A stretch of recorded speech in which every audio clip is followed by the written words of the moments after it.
আল্লাহ বলেছেন ফাইন্না মাল উসরি ইউসরা, কষ্টের পরেই আছে সুখ। কষ্টের পরেই আছে সুখ। আমাদের জীবনে সুখ বেশি, কষ্ট কম। কয়দিন না খেয়েছিলাম, কয়দিন বিপদে পড়ছি, কয়দিন ডাকাইতে ধরছে, এক মাসের মধ্যে অসুস্থ থাকি কয়দিন আর সুস্থ থাকি কয়দিন, এটা হিসাব করে না। অসুস্থ যে ছিল খালি এটা খেয়াল রাখে, আছে না নাই? তার মানে ইন্না মাল উসরি ইউসরা, দুঃখের পরে আছে সুখ, মোটিভেশন, প্রাণটা আবার উদ্বেলিত হয়ে ওঠে। তাই তো আসলে তো দুঃখের পরে সুখ। এজন্য কষ্ট যখন পাবেন, অসুস্থ যখন হবেন, ওইখানেও আনন্দ করবেন, কারণ সামনে আরাম আসতেছে। সুবহানাল্লাহ পড়েন। মুমিনের হারাবার কিছু নাই, দুঃখ পাওয়ার কিছু নাই। মুমিন অসুস্থ হলে অসুস্থতার মাধ্যমে, তার রোগের মাধ্যমে তার গুনাহ ঝরে যায়, সে আল্লাহর কাছে প্রিয় হয়ে ওঠে। তা আমাদেরকে কেউ হারাইতে পারে? কথা বলেন, আমাদের কেউ ভয় দেখাইতে পারে? মোটিভেশনাল সূরা, সূরাতুল ইনশিরাহ আর সূরাতুদ দুহা। এখানে অনেক হিউজ মোটিভেশন আছে। যারা হতাশ, যাদের জীবন ভাল লাগে না, মরে যেতে মনে চায়, গার্লফ্রেন্ড গালি দিছে, আছে না নাই? আবার বয়ফ্রেন্ড গার্লফ্রেন্ডের গালি দিছে, এ ওড়না পেঁচায়া ফ্যানের মধ্যে ঝুলে আত্মহত্যা করে। কত বড় পাগল তুই, মরলি কেন? গালি দিছে তো কি হয়েছে? হ্যাঁ, বুঝতে চায় না, হতাশ হয়ে যায়। আর বয়স কম তো, ইচড়ে পাকা, অল্পতে কাবু হয়ে যায়। এই সূরাগুলো পড়ে না। এখানে আশার বাণী আছে। আজকে আমি জানি কথা শোনাবো আপনাদেরকে, শুরুতে আগে সংক্ষেপে বলে দিই। এই সূরার মূল কথা হচ্ছে, মানে সেন্ট্রাল থিম বা সাবজেক্ট ম্যাটার, সূরাতুদ দুহার কেন্দ্রীয় আলোচ্য বিষয় হচ্ছে নিরাশ হবেন না, হতাশ হবেন না, হাল ছাড়বেন না, ভরসা রাখবেন কার উপর? মুমিনরা নিরাশ হয়, হতাশ হয়, হাল ছাড়ে নাকি ভরসা রাখে? কার উপর ভরসা? কার উপর? না নৌকার উপর, ধানের শীষ, নাঙ্গল, হাত পাখা, দাড়িপাল্লা, ভরসা থাকবে একজনের উপর। চিল্লায় বলেন, তিনি কে? Never be sad, never lose hope. Every time you feel like you cannot go on, you feel so lost that you are so alone. Don't despair and never lose hope, 'cause Allah is always by your side. Insha'Allah, Insha'Allah, Insha'Allah, you'll find your way. Insha'Allah, Insha'Allah, Insha'Allah, you'll find your way. Every time you feel like you cannot go on, you feel so lost that you are so alone. Don't despair and never lose hope, 'cause Allah is always by your side. Insha'Allah, পড়েন, Insha'Allah, Insha'Allah, you'll find a way. Insha'Allah, Insha'Allah, Insha'Allah, you'll find a way. ঠিক কি না? কি সুন্দর nasheed. Never lose hope, you will find your way.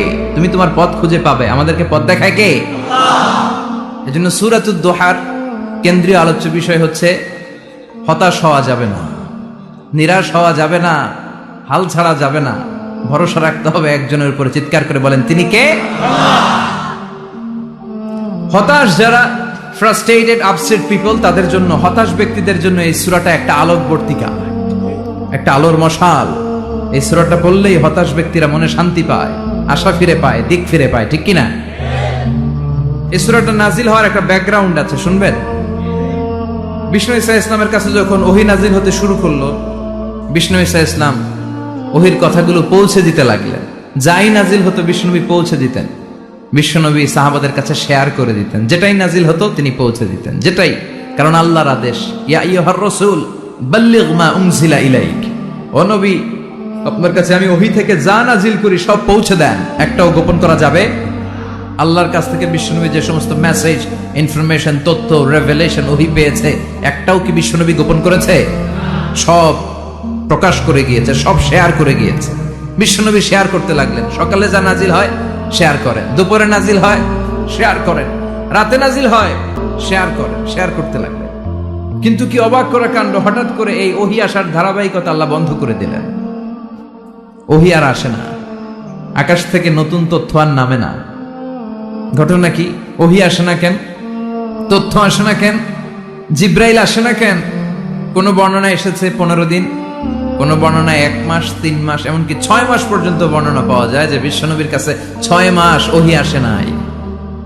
বিশ্বনবী তো অবাক, ঘটনা কি? ওহী নামে না কেন? আর ওহী না আসলে তো বিশ্বনবী শেয়ার করতে পারে না।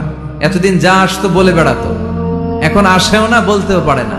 কাফির মুশরিকরা বিশ্বনবীর গালি দিতে শুরু করলো, মুহাম্মদের রব মুহাম্মদের ভুইলা গেছে, মুহাম্মদের আল্লাহ মুহাম্মদের ছেড়ে দিয়েছে। বিশ্বনবীর চাচি আবু লাহাবের স্ত্রী উম্মে জামিল বলতে শুরু করলো, কি মুহাম্মদ, তোমার শয়তানটা তোমার কাছে আসে না? না, শয়তান দ্বারা তিনি জিব্রাইলকে বুঝিয়েছেন যে তোমার জিব্রাইল তোমার কাছে আসে না। এভাবে সবাই গালমন্দ করতে শুরু করলো যে মুহাম্মদের আল্লাহ মুহাম্মদকে ভুলে গিয়েছে। বিষ্ণু ঈসা ইসলাম নিজেও হতাশ হয়ে গেলেন, কি রে ওহী আসে না কেন? আমার কোনো ভুল হচ্ছে না তো? আমার কোনো অপরাধ হয়ে গেল না তো? আল্লাহ কি আমার উপর অসন্তুষ্ট হয়েছেন? আল্লাহ কি আসলেই আমারে ভুলে গেছেন? আল্লাহ কি আমাকে ত্যাগ করেছেন? তিনি কি আমার উপর রেগে আছেন? আমরাও মাঝে মাঝে এরকম হতাশ হয়ে পড়ি। এরকম হতাশ লোক আছে না নাই? কিরে আমার দোয়া কবুল হয় না কেন? আল্লাহ আমার ডাকে সাড়া দেয় না কেন? আমার জীবনে এত দুঃখ কেন? আমার জীবনে তো ভালো কিছু হয় না, খালি সব কষ্ট আমার কেন? এরকম আছে না নাই? এরকম হতাশদের জন্য এই সূরাটা একটা আলোকবর্তিকা, মোটিভেশনাল সূরা। আলহামদুলিল্লাহ পড়েন। বিশ্বনবীকে আল্লাহ আশ্বস্ত করলেন আর এই সূরাটা নাজিল করলেন আর বললেন, ওয়াদ-দুহা, ওয়াদ-দুহা। দুহা মানে আলো, দুহা মানে আলো, প্রভাতের সূর্য কিরণের শপথ। Look up, the sunlight, it's a very beautiful day out there. ও নবী হতাশ হবেন না, বেরোন, সকালের সূর্যটা কত সুন্দর, কি ঝলঝলে পৃথিবী, ফকফকে আর তকতকে, দেখলেই মনটা ভরে যায়, ঠিক কি না? দোহা, দোহা মানে আলো, আশার আলো, সম্ভাবনার আলো। আমাদের জীবনে আলোর দরকার আছে না নাই? আলো না থাকলে আমরা বাঁচতে পারবো? আলো লাগে বড় ভালো। এই আজকে আলো না থাকলে আমার দেখা যেত। এজন্য কোরআনকে আল্লাহ আলো বলেছেন। কোরআনকে কি বলেছে? কিতাবুন আনজালনাহু ইলাইকা লিতুখরিজান নাসা মিনাল যুলুমাতি ইলান নূর। ও Muhammad, I've revealed this holy Quran unto you to lead the mankind out of darkness into the light. অন্ধকার থেকে লাইট, লাইট মানে কি? আলো, আলোর দিকে নেয়ার জন্য এই কোরআন পাঠিয়েছি। আবার বিশ্বনবীকেও আল্লাহ নূর, নূরের সাথে তুলনা করেছেন। আবার বিশ্বনবী আল্লাহর কাছে নূর চাইতেন, বলতেন, আল্লাহ আমার ডানে আলো দাও, আমার বায়ে আলো দাও, আমার সামনে আলো দাও, পিছনে আলো দাও, উপরে আলো দাও, নিচে আলো দাও, আমার দেহে আলো দাও, আমার মাংসপেশির ভিতরে আলো দাও, আমার হাড্ডির ভিতরে আলো দাও, আমার জন্য তুমি আলো দাও। পড়েন আমিন। এজন্য আলো ছাড়া বেঁচে থাকা অসম্ভব। আল্লাহ তাআলা আলোর নামে সূরা দিলেন, সূরাতুদ দুহা, প্রভাতের আলো, প্রভাতের সূর্য কিরণের শপথ, আলোর শপথ। সুবহানাল্লাহ পড়েন। এরপর আল্লাহ বললেন, ওয়াল লাইলি ইযা সাজা, আলোর শপথ, সকাল বেলার সূর্য কিরণের শপথ। দ্বিতীয় আয়াতে আল্লাহ বললেন, রাত্রিবেলার শপথ, যখন রাত্রিটা নিঝুম হয়, হয় নিস্তব্ধ। নিঝুম আর নিস্তব্ধ রাতের শপথ। তাহলে আল্লাহ আলোর কসম কাটলেন, তারপরে অন্ধকারের কসম কাটলেন, ঠিক কিনা? আলো দ্বারা মূলত আল্লাহ তাআলা ওহীর আগমনকে বুঝিয়েছে, আর অন্ধকার দ্বারা আল্লাহ তাআলা ওহীর অনুপস্থিতি বুঝিয়েছে। এটা দিয়ে আল্লাহ বুঝাতে চাইলেন, ও নবী, কাফির মুশরিকরা আপনারা গালি দেয়, ওরা বলে যে আমি আপনারে ভুলে গেছি, আমি আপনারে ত্যাগ করেছি, আমি আপনার প্রতি অসন্তুষ্ট। না না, আমি ইচ্ছা করে ওহী পাঠাই না, কারণ সব সময় আলো থাকলে ভাল লাগে না, কিছু সময় অন্ধকারের দরকার আছে না নাই? বুঝে শুনে উত্তর দিয়ে। 24 ঘন্টা আলো, 365 দিন খালি আলো আলো আরো আলো। যদি সূর্যের আলো সব সময় থাকে 365 দিন, ভাল লাগবে? রাতে ঘুমাবেন কেমনে? আবার সব সময় ঘুটঘুটে অন্ধকার, আলো নাই, ভাল লাগে? ক্ষেত খামারে চাষ করা লাগবে না, বাজারে যাওয়া লাগবে না। তার মানে আলোরও দরকার আছে, অন্ধকারেরও দরকার আছে। এটা দিয়ে আল্লাহ বুঝাতে চাইলেন নবী ওহী নাজিল করা যেমনি দরকার আছে, মাঝে মাঝে ওহী বন্ধ রাখা আপনারে বিশ্রাম দেওয়ারও দরকার আছে। চিৎকার করে বলেন আল্লাহু আকবার। এজন্য আল্লাহ বললেন ওয়াদ-দুহা ওয়াল-লাইলি ইযা সাজা মা ওয়াদ্দা'আকা রাব্বুকা ওয়া মা ক্বালা ওয়ালাল আখিরাতু খায়রুল লাকা মিনাল উলা। সুবহানাল্লাহ পড়েন। ও নবী, প্রভাতের সূর্য কিরণের শপথ, নিঝুম নিস্তব্ধ রাত্রিবেলার শপথ, আলো আর অন্ধকারের শপথ করে আমি বললাম আপনার প্রভু আপনারে ভুলে যায় নাই, আপনার উপর অসন্তুষ্ট হয় নাই। আমি আল্লাহ ইচ্ছা করে ওহী বন্ধ রেখেছি, কারণ ওহীর একটা পাওয়ার আছে। বারবার ওহী রিসিভ করলে আপনার স্নায়ু এটা সহ্য করতে পারবে না, আপনার দেহ এটারে বরদাস্ত করতে পারবে না। নবী, আমি আপনার প্রতি এত রহম দিল, এত ভালোবাসি, বারবার ওহী নিতে নিতে আপনার যে কষ্ট হয়, এই কষ্টটা আমার আল্লাহর সহ্য হয় না। এজন্য আমি আল্লাহ ইচ্ছা করে কিছুদিন ওহী বন্ধ রাখছি। সুবহানাল্লাহ পড়েন। তার মানে এই নয় যে আমি আপনারে ভুলে গিয়েছি, আমি আপনারে ছেড়ে দিয়েছি। আরে নবী, আমি তো আমার নামের সাথে আপনার নামকে জুড়ে দিয়েছি। লা ইলাহা ইল্লাল্লাহ মুহাম্মাদুর, যেখানে আমার আল্লাহর নাম সেখানে বিশ্ব নবীর নাম আছে না নাই? আযান যখন দেই আল্লাহু আকবারের পরে বিশ্ব নবীর নাম আছে না নাই? একামতে আছে না নাই? আবার আল্লাহর জন্য যখন সালাত আদায় করি শেষ বৈঠকে বিশ্ব নবীর উপর দুরূদ আছে না নাই? রাফা'না লাকা যিকরাক, ও নবী, আপনার নামকে আমি অনেক উপরে তুলে ধরেছি। আমার নাম যেখানে আপনার নাম ওইখানে, গোটা বিশ্বব্যাপী আপনার নাম ছড়ায় যাবে।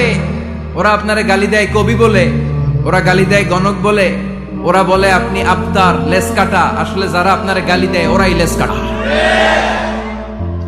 ওরা আপনারে বলে আপনি নির্বংশ, আপনার ছেলেগুলো বেঁচে নাই, মেয়ে বেঁচে আছে, আপনার নাম নেয়ার কেউ থাকবে না। ওই আবু জাহেল, উতবা, সাইবা, ওদের নাম নেয়ার কেউ থাকবে না। আপনি লেসকাটা নন, আপনি নির্বংশ নন। ইন্না শানিয়াকা, চিল্লায় বলেন ইন্না শানিয়াকা। যারা আপনারা গালি দেয়, যারা আপনারা নিয়ে কটু কথা বলে, ওরাই লেসকাটা, ওরাই নির্বংশ। ওদের বংশকে আমি আল্লাহই নির্বংশ করে ছাড়ি। চিল্লায় বলেন ঠিক কি না? ও নবী, মা ওয়াদ্দা'আকা রাব্বুকা ওয়া মা ক্বালা, আপনার রব আপনারে পরিত্যাগ করে নাই, আপনারে ভুলে যায় নাই, আপনারে ছেড়ে দেয় নাই। আপনার রব ইচ্ছা করেই ওহী নাজিল বন্ধ করে রেখেছে। আমি ইচ্ছা করেই আপনারে প্রেসার দিতে চাই নাই গো নবী, কারণ ওহী রিসিভ করা অনেক কঠিন। এটা আস্তে আস্তে আপনি অভ্যস্ত হবেন। সুবহানাল্লাহ পড়েন। ওহীর একটা পাওয়ার আছে না নাই? আমরা তো কি মজায় মজায় কোরআন পাইছি। এই যে কি সুন্দর কোরআন নিয়ে বসে পড়ি, তাফসীর করি, কি মজার কোরআন। আহা, এই কোরআনটা রিসিভ করতে যে বিশ্বনবীর কত কষ্ট হয়েছে। এই কোরআনকে আল্লাহ বলেছেন এটা কাউলান সাকিলা, very heavy and weighty word, এটা অনেক ওজনওয়ালা কথা। ইন্না সানুলকি আলাইকা কাউলান, এটার অনেক ওজন। এই কোরআনটা যদি পাহাড়ের উপরে নাজিল করা হতো, পাহাড়গুলো দুমড়ে মুচড়ে ভেঙে টুকরো টুকরো হয়ে খান খান হয়ে যেত। ঠিক কি না? এত কঠিন বানিয়ে এটা। ও নবী, আমি আলোর সাথে ওহীর মিল ঘটিয়েছি, আলো দিয়ে ওহীকে বুঝিয়েছি। সূর্যের যেমনি কিরণ আছে, তেজ আছে, এই ওহীরও একটা তেজ আছে। এই তেজ, এই কিরণ আপনি সব সময় সহ্য করতে পারবেন না। এজন্য আমি ইচ্ছা করে কিছুদিন ওহী নাজিল করা বন্ধ করে রেখেছি। সুবহানাল্লাহ পড়েন। ইচ্ছে করে আমি নাজিল করি নাই। সব সময় নাজিল হলে আপনার ভাল লাগতো না। বুখারীর বর্ণনা, মা আয়েশা বলতেন শীতের রাতে, কনকনে মাঘ মাসের শীতের রাতে যখন বিশ্বনবীর উপর কোরআনের আয়াত নাজিল হতো, বিশ্বনবী ঘেমে ঘেমে একাকার হয়ে যেতেন। হাত্তা লা ইয়াতাফাসসাদু জাবিনুহু আরাকান, বিশ্বনবীর দাড়ি আর থুতনি বেয়ে ঝরঝর করে পানি পড়তো। আমরা কম্বল গায়ে দিয়ে থাকি আর বিশ্বনবী ঘামে। সুবহানাল্লাহ কইবেন না? এটা কাউলান সাকিলা, অনেক ওজনওয়ালা কথা। আবার বিশ্বনবী যখন ওটের উপরে বসে থাকা অবস্থায় কোরআনের আয়াত নাজিল হতো, ওটের বুকটা মুহূর্তের মধ্যে বালুর মধ্যে, জমিনের মধ্যে লেগে যেত। ঘোড়ায় চড়া অবস্থায় বিশ্বনবীর কাছে যখন কোরআন নাজিল হতো, ঘোড়ার পা গুলো মরুভূমির বালুতে দেবে যেত। মাঝে মাঝে বিশ্বনবী সাহাবাদের রানের উপরে, পায়ের উপরে মাথা দিয়ে শুয়ে পড়তেন, ক্লান্ত শ্রান্ত। যায়েদ বিন হারেসা, বিশ্বনবীর পালক পুত্র, তার পায়ের উপরে মাথা রেখে বিশ্বনবী একবার কথা বলতে বলতে ঘুমিয়ে পড়লেন। ঘন্টাখানিক ঘুমালেন। যায়েদ বিন হারেসা বলে, আমার কাছে তেমন কোনো কষ্টই হচ্ছে না, বিশ্বনবীর মাথাটা খুব বেশি ওজন মনে হচ্ছে না। ঘন্টাখানিক পর বিশ্বনবীর চোখ খুললেন, আর খোলা মাত্রই ওনার উপর ওহী কোরআনের আয়াত নাজিল করতে শুরু করলো কে? আল্লাহ। যায়েদ বিন হারেসা বলে, যখনই কোরআনের আয়াত নাজিল হতে শুরু করলো আমার মনে হচ্ছে বিশ্বনবীর মাথাটা 50-60 কেজি ওজন বেড়ে গিয়েছে। বিশ্বনবীর মাথার ওজনে আমার পায়ের রান ফেটে যাবে, আমার পায়ের হাড্ডি ফেটে যাবে, আমার পাটা ভেঙে খান খান হয়ে যাবে মনে হচ্ছিল। তার মানে কোরআনের আয়াত যখন নাজিল হয় বিশ্বনবীর উপর একটা প্রেসার আছে না নাই? এই জন্য আল্লাহ বললেন, নবী আমি আপনার ভুলে যাই নাই। কাফেররা যেমনি আপনারে গালি দেয় যে আমি আপনার ভুলে গিয়েছি, আপনার উপর আমি অসন্তুষ্ট, নেভার, অসম্ভব। আমি আপনার উপর কখনো অসন্তুষ্ট নই, বরং আমি ইচ্ছা করি আপনার উপর থেকে প্রেসার কমিয়ে দেওয়ার জন্য কয়েকদিন ইচ্ছা করে আপনারে ছুটিতে রাখছি। সুবহানাল্লাহ পড়েন, যাতে করে আবার এনার্জি গায়ে নেওয়ার পরে নতুন করে কোরআনের আয়াত রিসিভ করার জন্য আপনি সক্ষম হন। চিল্লায় পড়তে হবে আল্লাহু আকবার।